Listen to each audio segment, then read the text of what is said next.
Hello, and welcome to Radical Democracy. I'm Maddi. Cheers. Thanks for joining us for our 50th episode. Yay. And we are doing today Radical Renewal Part 2. I'm with my husband, again, Robert Vetter, who's an anthropologist. And last week, you might recall that we talked about the original instructions of the Haudenosaunee and also of the Cree, but we were focusing on the idea that when we were all first put here, we were given instructions about how to treat each other. And those instructions are to be grateful, to be kind, to be respectful, to live in loving communities. There's a lot in there that tells us how we should be acting towards each other and all of nature, the entire world, our home. So, if you follow the Great Law of Peace, the next chapter, so to speak, because it takes 10 days, deals with what's called the dark and troubled times, which is what happens when you forget to follow this way of dealing with other human beings, of dealing with nature. So what happens often is war and conflict. So I'm going to ask Bob to start us off on this discussion about how do we get to war and conflict, and what are some possible ways of getting out of it? So let's unpack first how we go from the time of living in balance to the dark and troubled times in the first place. So according to the story, as it was told to me and to us by Tom Porter and a number of other sources that we've heard, the original instructions were a way to keep people in balance. And there was built within them a mechanism for dealing with conflict. So conflict itself is inevitable, but the way that we respond to conflict is what's important. And when people were following those three original instructions, there were built-in ways of dealing with it. And I wanted to mention one aspect that we really didn't cover last week, but that's still important in this. Sure. And that's a part of the third instruction. You mentioned it as living in loving communities, and that is certainly part of it. But another part of it is the clan system, which we really didn't talk about. Right. And what's important about the clan system in the Haudenosaunee is that the clans themselves are matrilineal. Because they're matrilineal, there's a favoring, in a way, of the women. And the women play a significant role in the decisions that are made. And when it comes to governance, that's very important. Yeah. So the women are the ones who are in charge inside of the longhouse. They're the ones who take care of the family. The men are in charge of the world of politics, external government, and the dealings with other people. But the women are in charge inside of the longhouse where they live. The fact that women vote the men into office and the fact that the women impeach the men gives them truly an equal amount of political power during this time when they were living in balance. What happens during the dark and troubled times, though, is a complete reversal of everything. And the cause of the problem is laziness, human laziness. And it's not because they became lazy about everything all at once overnight. The way that I understand the story is that it was a cumulative effect of cutting corners, of taking the easy way out. So when it came to giving thanks, maybe you didn't give thanks every day. Right. Maybe you did it once in a while, and Right. then a little bit less, and then a little bit less, and a little bit less. And there was this erosion that takes place not only in actions, but in the mind. And that's the thing that's really interesting to me about this great law of peace, is that it looks at the impact of our actions on our mind and how we think and how we function in the world. So little by little, they came to express their gratitude less over time. Exactly. Little by little, they came to express kindness and respect less and less, because oftentimes in our lives, it takes extra effort to be kind to somebody. It's very easy to snap at someone, particularly if we're tired, if we're not at our best. Right. It's easy to forget the importance of kindness and respect. So again, a little bit eroded at a time. And then finally, when it came to that clan system, they came to consider it less and less important over time, until eventually they ended up at a time where they no longer kept track of what clan a baby was born into or what clan an adult married into. And the implication is that there was incest in a way, because Right. anytime you married somebody within your own clan, Right. that was considered incestuous. So the result of incest is the complete breakdown of this family relation, the clan relation, the loving community that's created within this clan structure. Exactly. And I think that when you break down the family as the basis for everything, for all social education, for all loving relationships, that is when the community starts to fall apart. You cannot underestimate the power of family. You cannot understate it. And we can also connect family to the first instructions. Right. Because as I like to say, if you want to find the most selfish human being on the planet, go look at an infant. Right. The Yeah. infant is by necessity selfish. Right. But that's what places 100% of the responsibility of teaching somebody kindness and respect on the shoulders of the parents. Right. And as we lose gratitude, we become much more concerned with what's important to us as the individual, me as the adult individual.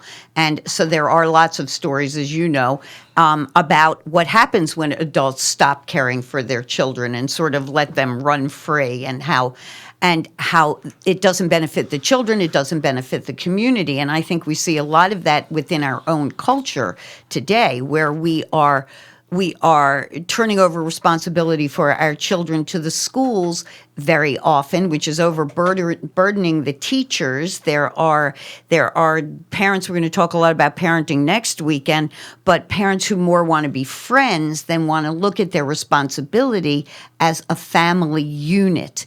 And then there's also the idea that we can just break up this family unit on the slightest whim. It's not that the Haudenosaunee didn't have divorce. It's that when you were in that clan system, there was a support system to make sure that these two individuals really did need to separate. And if they did, there was a lot of support for the children, for the mom, for everybody involved in this. And there was also grieving. So also what we do in our culture is we do not grieve.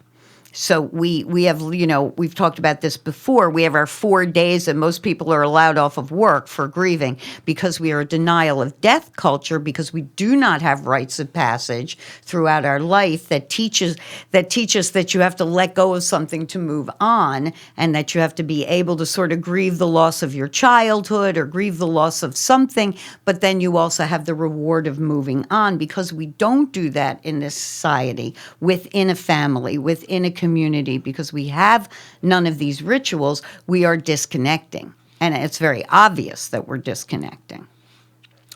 So the result, both within the family and without, is that there was a change in the mind of the people. Right. So whereas discussion, compromise, community interaction characterized the way that they got along during the time that they did live in balance, as we make our transition now into these dark and troubled times, decisions are based on big emotional fluctuations. Right.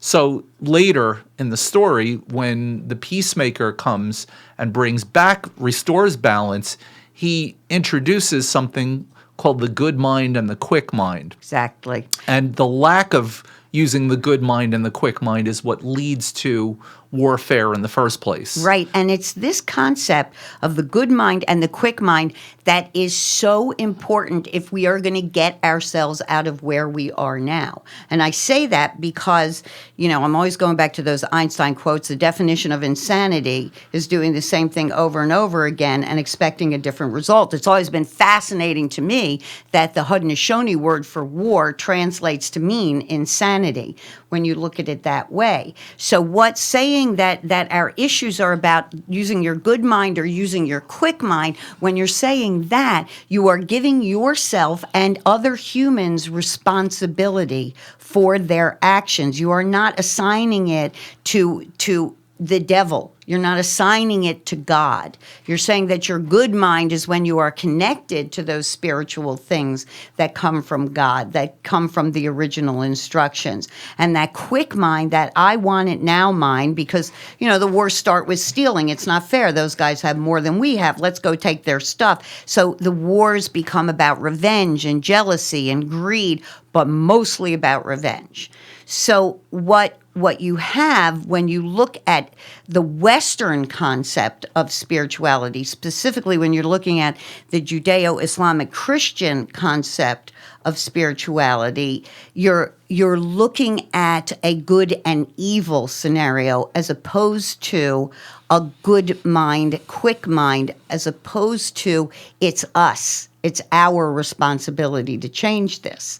And what I find so interesting is that we've created more religions based on this same idea of hierarchy. That there's some that sometimes I look at what's become feminism lately, and there's a dogma. If you don't follow the dogma of what's considered popular feminism, you're not in the group. That's a religion. Same thing with atheism, same thing with scientific materialism. It all has its dogma and it all has its hierarchy, and it all is saying my way is better than your way. And like the peacemaker said, you got to make a decision if you want peace. Do you want to be right or do you want to be fair? So this constant insanity of repeating this cycle of hierarchy over and over and over again is nuts. It's nuts. It's nuts to sit around and say that I don't like you because you're a hater. And then you go to the point where I'm going to commit violence against you because I've deemed you a hater. So what we're doing over and over again, whether we're patterning ourselves not after, and I want to make a distinction here, not after the teachings of the sages responsible for the religions, but after the hierarchy, the structure of organized religion, when we continuously in the West and even in the East pattern ourselves after this idea that some elite group, and we did talk a little bit about this last week, is going to run everything and do it beautifully. That's insanity. That's never happened in the entire, with the possible exception of Bhutan. It has never happened that we've had some enlightened monarchy somewhere running things. So in my book, it doesn't matter whether you're saying that you're ruling by moral right, divine right, ethical right, or social right. It's all the same thing. It's all you saying, my group, we're right. You're wrong. I don't have to listen to you, and I don't have to compromise. And that's exactly what happened when the Haudenosaunee went to war. And that's the genius of the Great Law of Peace, is it actually talks about war, how we got there and how we get out, as opposed to just glorifying, which happens throughout Western and Eastern and Middle Eastern cultures, opposed to just glorifying winning wars. Well, to get back to where we left off in the story. And that's why Bob and I are here together, because we have to get back. Getting back to the story. So we've looked at the conditions that lead to an imbalance of mind. Right. And then we've talked about what we've mentioned, the good mind and the quick mind. So I'd like to explain those two. According to the Peacemaker, as in the world that we live in, our world is characterized not by good and evil that exist as abstract concepts, but as two ways in which we can use our mind. And it also suggests that at each moment of our life, we have a choice of which of those minds to use, the good mind or the quick mind. So the good mind is, the quick mind rather, is quick to become angry and quick to take action. So as you mentioned earlier, I want it now. I want to do it now. And if you think about a time that maybe you were really angry about something, in that moment, that is the quick mind. It's also very slow to forgive because forgiveness is very difficult when you're in the rage of the moment of the quick mind. Exactly. The good mind is exactly the opposite. The good mind is slow to take action, slow to become angry, and slow to take action. On the other hand, it's quick to forgive someone. So in each moment, we have a choice of which of those minds to use. But now that we are entering this time, the beginning of the dark and troubled times, we've lost our footing. So we no longer have the balance of the family, the Right. balance between men and women, Right. the balance that's created through that entire structure that's both social and spiritual in nature. So now we've lost our footing. So now it takes very little to anger a man. And when a man gets angry, what does he want to do? He wants to lash out. Exactly. And before we have warfare, we first have skirmishes. So the lack of peace begins within the mind of the individual. Absolutely. Then we find it within the community. So two men within the same community can certainly become angry at each other, throw down, and fight at a moment's notice. But then we begin the interaction between villages, whether it's the same nation or different nations, that these disagreements happen. And according to the story, before we even had all-out warfare, what we had was delegations, small war party delegations that would sneak into a neighboring village and they would kill someone in the middle of the night. And what that does is a number of things. I mean, first of all, somebody's lost his life. Another thing that happens as a result of it is that somebody in that neighboring village now doesn't have a father, doesn't have a grandfather, doesn't have an uncle, doesn't have a brother, doesn't have a friend. So it affects all of those people. But it also begins the setup for revenge, because when the people in that community are using the quick mind as well, what they want to do is immediately get revenge. Right. And this is what started what were called blood feuds, where everybody finally gets involved. So, but it started with these small skirmishes Right. between villages. And then it goes on from one village to another to all-out warfare that extends out to all of the communities around you. Now, the other thing, besides not exercising the good mind, the other thing that we lose in this is our concern and our interest in the future of our own children. Right. Exactly. And that's why, we talk about 7-generation thinking. That before I make a decision today, I'm considering the impact that my decision today will have on my children, grandchildren, great-grandchildren, great-great-grandchildren, great-great-great-grandchildren, and two past that. It gets hard to say after Right, that. and this is a huge issue. This is something we are facing today. I think when we look around the world, we are facing this conflict over how do we deal with what our future is going to bring for our children. And so we've got people that are saying we deal with it one way, some say we deal with it another way. What we're not doing is sitting down and talking with each other. What we are doing is pointing fingers.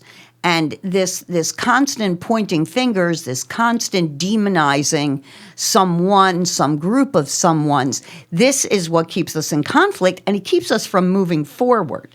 So if you look at the Great Law of Peace, and you look at what happens that leads to these conflicts, it is this separation and then this need to be right. It is the need to that my group is right, my group is best, my group knows better than your group. And in order to resolve problems, you have to be willing to take responsibility for where your group was involved. And you have to be willing to take responsibility for coming up with a solution. So we have a lot of solutions floating around, but we have no agreement on solutions because we're busy saying my solution's better than your solution. My group's better than your group.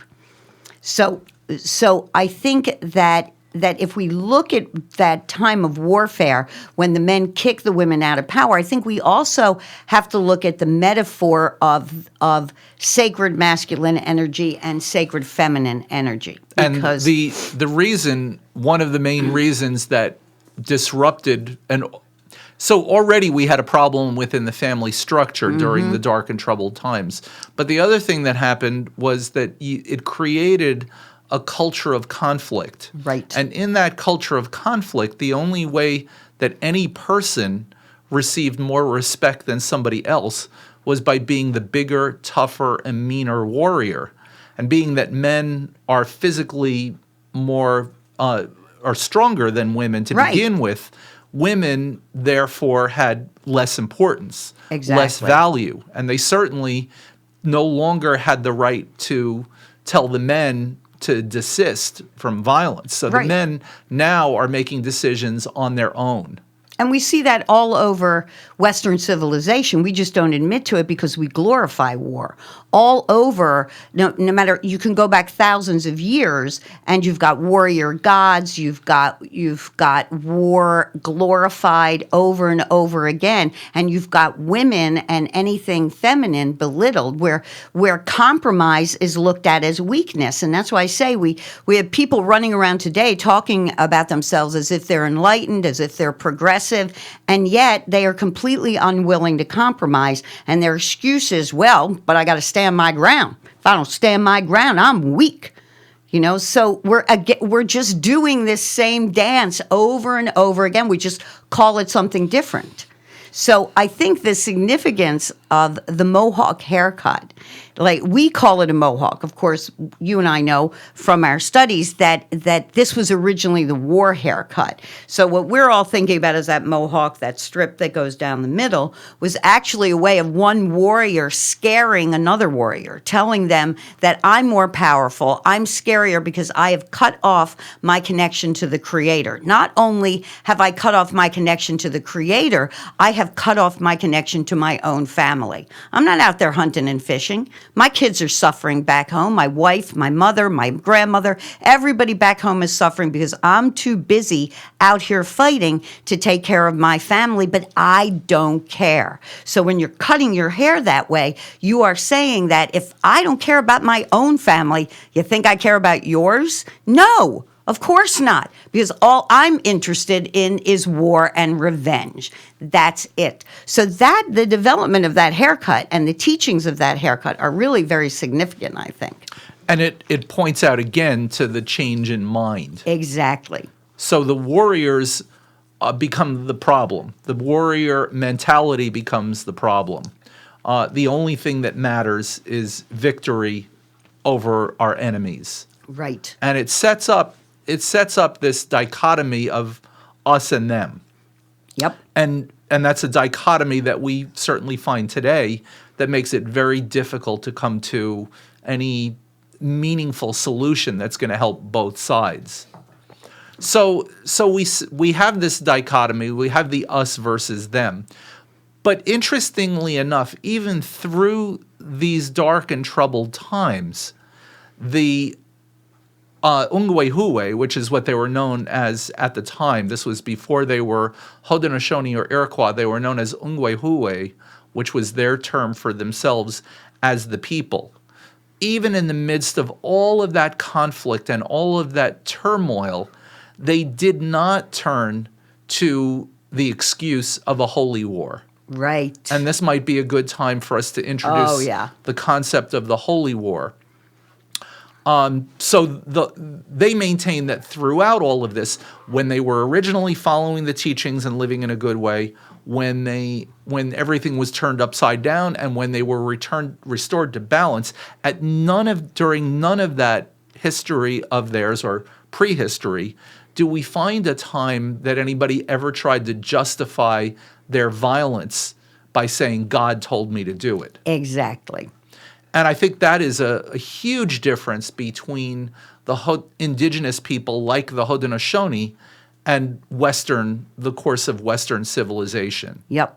Totally. And I think that is a really important distinction, because we're not just talking about the Islamic version of holy war, and we're not just talking about jihad, because we have it in Christianity, we have it in all aspects of Western civilization. We have this idea that you can fight a war in the name of God.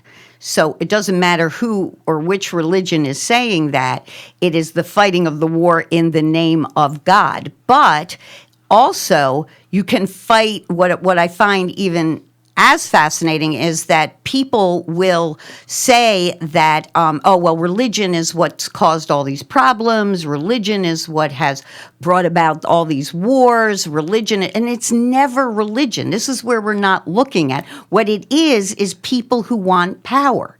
Stalin killed more people than all the religious wars combined, no matter who fought them. If you combine Stalin and Mao and any of the communist leaders, you get a higher number of people dead, and these people don't believe in God. It is not the belief in a religion that destroys people, that causes war. It is the power that those individuals are seeking to control other individuals. And their solution is, I'm just going to wipe out anybody that doesn't believe the way I do. And you're right, the genius of telling this story, telling the great law of peace, is this unbelievable recognition, even in the midst of the dark and troubled times when the rivers ran red with the blood of men and the women's eyes were always filled with water. Even in the midst of this, they knew they weren't connected to the Creator. They knew none of this had anything to do with the Creator. Exactly. So the story brings us to this holy war, and I wanted to just I wanted to share the definition of a holy war as we heard this morning, right? In our look at a series on religious violence. So, holy war is a religiously inspired military campaign or philosophy in which earthly and cosmic battles are seen as simultaneously occurring. Yep. So God is on my side. My God is the one that's going to kick everybody else's butt. Right. He's fighting with me. I'm doing it for him. I can go and do whatever I want in the material world because I have this spiritual connection to God who wants blood. Right. Exactly. I mean, that's kind of the sum total of what that mentality seeks. Exactly. And that's why if we are seeking enlightenment, we are going to have to go with my other favorite, Einstein, saying you cannot solve a problem using the same mindset that created it. You have to move out of this mindset. You have to look at the great law of peace. You have to look at these indigenous teachings, and you have to say that, oh, wait a minute. This is how we solve this problem. We have to stop saying that compromise is weakness. We have to start looking at the teachings of how to remain at peace, how to get to peace. And if we are unwilling to do that, we're never going to get to peace. We're going to do this cycle over and over and over like we've been doing it for thousands of years. So one of the ways I mean, do you want to say anything more about the holy war, or yeah, okay, and then we can go into the solution. Sure. So the Haudenosaunee maintain that there never has been and never will be any justification of a holy war. Right. And as a result, they have to take responsibility for their own mistakes. Right. And in our work with the Mohawks, we have heard over and over again from Tom Porter that the Mohawks, admittedly, by his own admission, were the worst of all of the nations. Right. The Mohawks were the ones who became cannibals because they believed that if you ate the flesh of your enemy, you would absorb the power of that enemy. Right. So they were the most bloodthirsty of all of them. And something changed. And what changed was the Creator saw all of this suffering and sent a messenger to this world.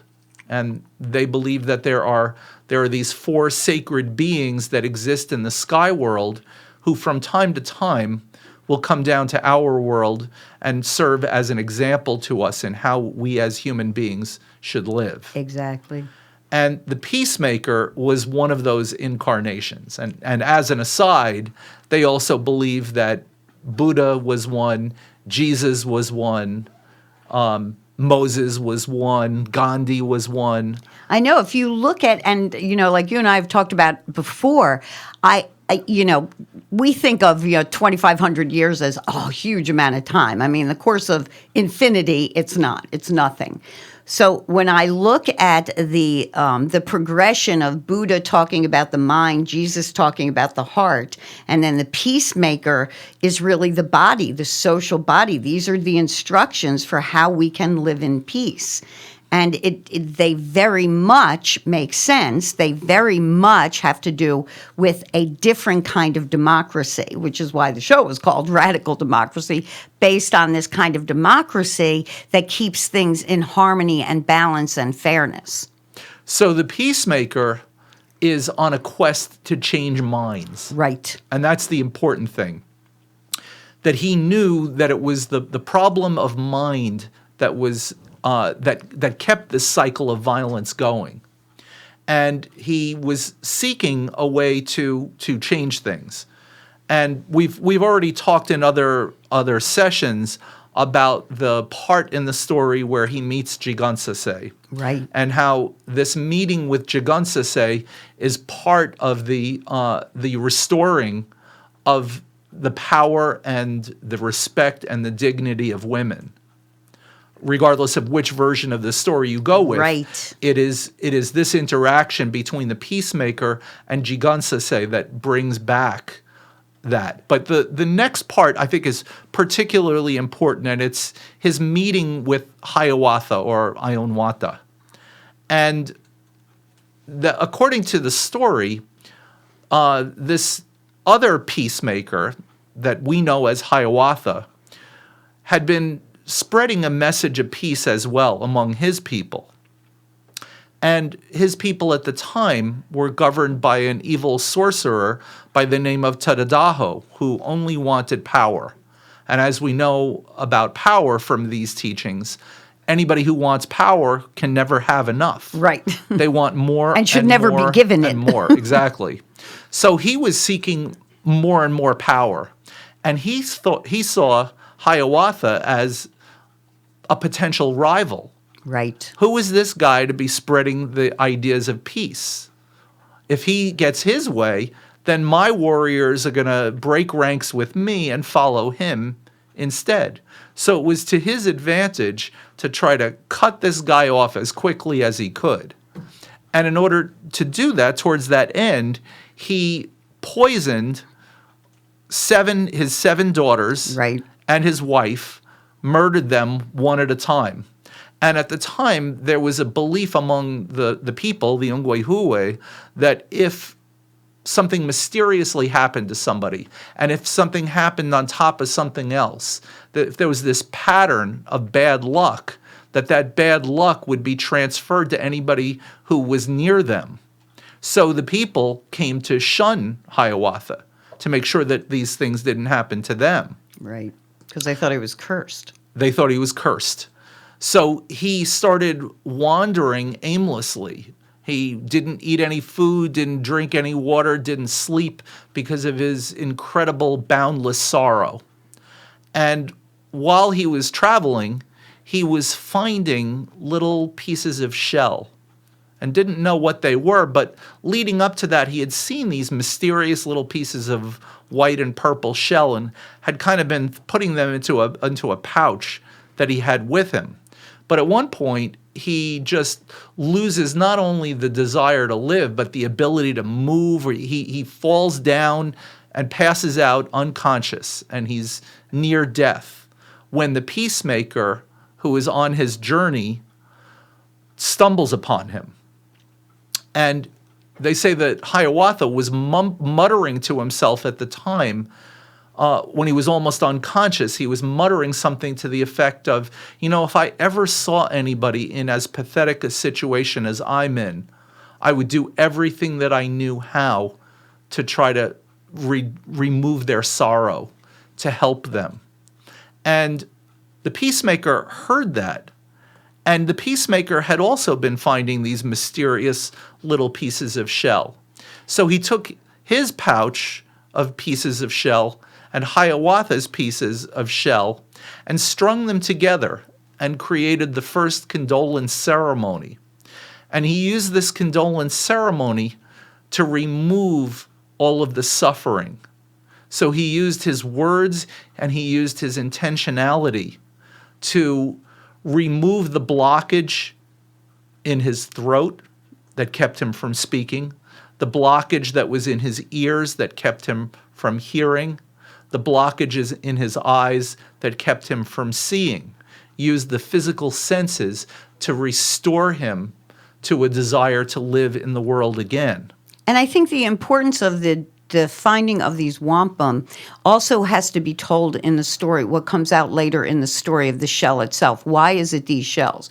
Why is it these white and purple hard clam shells? Because when you look at a hard clam shell, you see that it is white. It is mostly white, and then along the edge there is purple. So what the peacemaker told Iowanta and told the people when explaining the importance of this message of the shell is that white is the color of peace and the creator. So the shell is telling us that there should be more peace, love, gratitude, respect, kindness, happiness, and creativity. On the edge is the purple, which means there should be less and less anger, hatred, war, fear, greed, and destruction. And that with each new group of children that's born, we are supposed to be getting wiser and kinder to each other until one day we can push out all that anger, hatred, war, fear, greed, and destruction. And on that day, all around the world, there will be peace. So the mystical power of the wampum, mystical power of the message is still it's very understandable whether you believe in a creator or not. The power of the message in the wampum, in that shell, is one that anybody can hear if you are willing to listen. And what the condolence ceremony did for Hiawatha was to transform his mind. Exactly. And to restore his interest in living again. Right. Because he was so close to death, he didn't want to live. But it was out of this compassion, out of this kindness, out of this ceremonial act that he was restored to a willingness to live again. Right. And out of the gratitude that he had for the peacemaker, he joined forces with him. And it was the two of them working together that eventually were able to, along with you're going to say, right, working in her village, to get the 5 nations who were killing each other, literally, to join together. And the story that I think bears relevance also is the story of the 5 arrows. Right.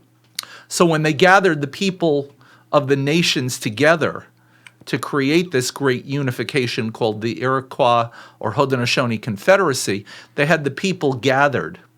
And the peacemaker had 5 hunting arrows and invited one of the leaders, one of the chiefs, to come forward. And he said, "Let me see you break that arrow." And the chief took the arrow and with very little effort snapped it in 2. And he said, "Right now, each one of you nations that are gathered here is like that individual arrow. Because your enemy considers you weak, you're an easy target. So it's because of your relative weakness that they will engage you in battle and give you no choice but to fight."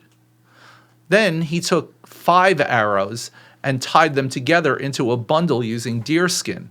Right. Handed that back to the same chief and said, "Now let me see you break it." And the man took the bundle in his hands, and using all of his strength, he wasn't able to break it. And the peacemaker concluded that when you are united, when 5 nations are united as one people, you will have the combined strength of 5 nations, and it'll be that strength that will keep your enemies from attacking you. Right. So strength becomes the key to being able to live in peace. But it is a strength born of unity, and I think that is really important. What is so important in relevance to today is that we are not seeing a desire to unite here in our country. We have it, you have it, everybody I talk to has it, but when we look at our leaders, we are not seeing leadership that wants to unite the country. And we are not seeing a willingness on the part of many of the spokespeople of our leadership to say, let's sit down at the table. Let me find out why you feel the way you do. Let me have the patience and the compassion to sit with you and find out why we're on opposite sides of this fence. Instead, we're building the fence between ourselves higher and higher and higher. And it is, I really think this is so much the time. This is the time when, during the story, and the Jake Swamp version of the story, when he talks about the peacemaker's realization that the people have to grieve, that they have to be allowed to grieve. And the first people that have to be allowed to grieve are the women, because they were the ones that were interested in their children. They've lost their children. And if we can get the women back to a position of strength, of this sacred feminine strength that we have, then they can convince the men, raise them up, and we can end the wars. So, and which is what happens ultimately. So when you are unwilling to go through these steps, we here, and this is not just our country, but I think it's a lot in our country, we are stuck. We are stuck in our anger. Mm-hmm. This is on both sides of the aisle. We are stuck in our hatred, and we are stuck in the idea that a two-party system is somehow going to bring us the best democracy. They had a 9-party system. Tom talked about that. I think also one of the most profound ways of dealing with conflict has to do with the Haudenosaunee way of receiving a delegation from another nation, from another nation. So whereas we might have some neutral ground that two people can discuss things, it's still likely to erupt into anger and the use of the quick mind. Whereas what they would do before they would receive a delegation into their village, they would have a place in between, a neutral ground, where they would invite these people in, the delegation, and they would first condole them. Right. They would first perform a ceremony of condolence to allow them to grieve their losses over the course of the last year. And once they had grieved, it was then safe for them to bring these people, these individuals, into their village, but not until then. And that is absolutely profound as far as I'm concerned. Oh, totally. And it speaks not just to the necessity of grieving your losses, whatever that loss is, but to humility. And this is something that we are losing in our culture. I think there are groups of us that talk about it, but when you look at the culture at large, when you look at social media, when you look at what is influencing our children, there is no humility.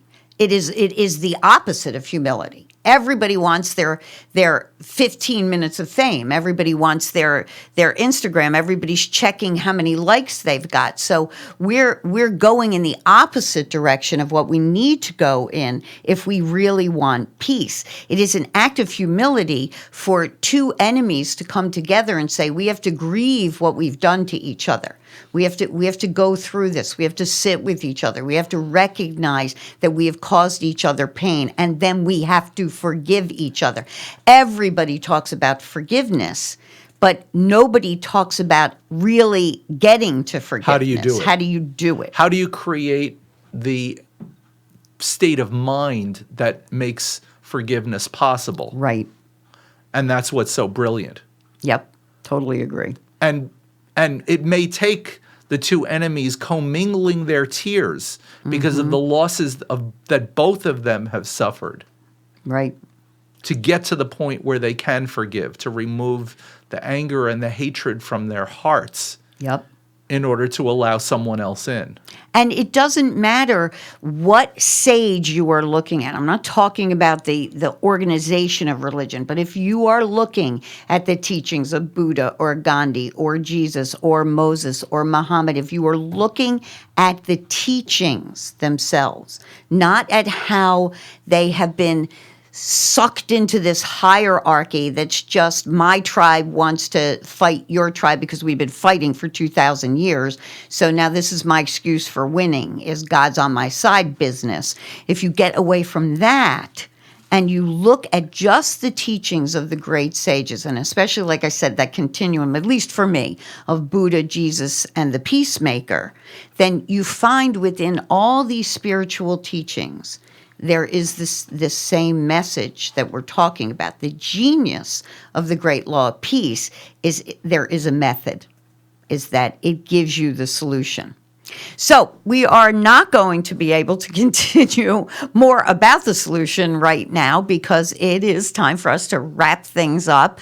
But we will be back. Bob will be back, though he won't be back right away. Next week, we're going to talk about raising strong and kind kids, raising the kind of kids that can grow up to be peacemakers, that can grow up to have that kind of patience and compassion. And how can you do that in a time where we have so much social media that the average young person has an attention span of 7 seconds. So that'll be our topic for next week.